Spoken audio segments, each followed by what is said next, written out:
Eviction filings in Wisconsin are back to pre-pandemic levels. Throughout last fall, the state saw at least 2,000 per month.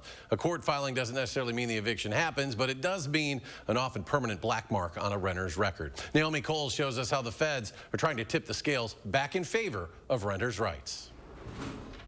I announced an emergency order that will suspend evictions and foreclosures. It started here amid the COVID-19 public health emergency. As early in 2020, renters and landlords' lives were appended. Eviction moratorium can't last forever. The Biden administration has allowed the federal moratorium on evictions to expire. The pandemic has permanently changed the conversation around renters' rights, sometimes with life-changing disruptions, such as when single mom Sylvia Rodriguez of Fitchburg fought back this eviction shortly after the national moratorium ended. I'm just afraid now that I've seen what they can do to me. Given this hot rental market, we're seeing this happen over and over again. Other times, it's the push and pull between local landlords and tenants who feel they should be getting just a bit more. My wife and I bought the place in 2013, the fall of 2013, so we've been here about 10 years. Such as when Cliff and Kurt Wilkerson in Columbia County balked at a recent rent increase at their mobile home park.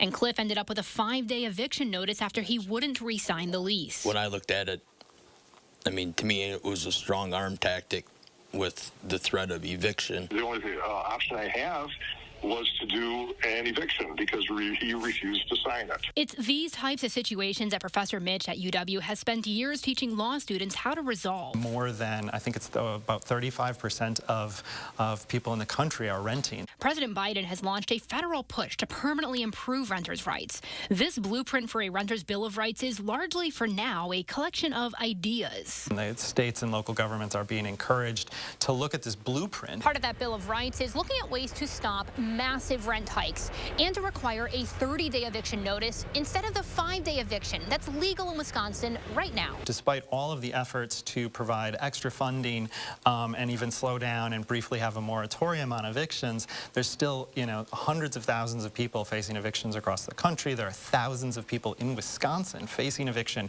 every single year. But the blueprint doesn't mean much yet for Wisconsin. The current state is that more needs to be done. For News 3 Now, I'm Naomi Coles. And if you're looking for a breakdown of evictions in Wisconsin month by month, you can head online now to channel3000.com.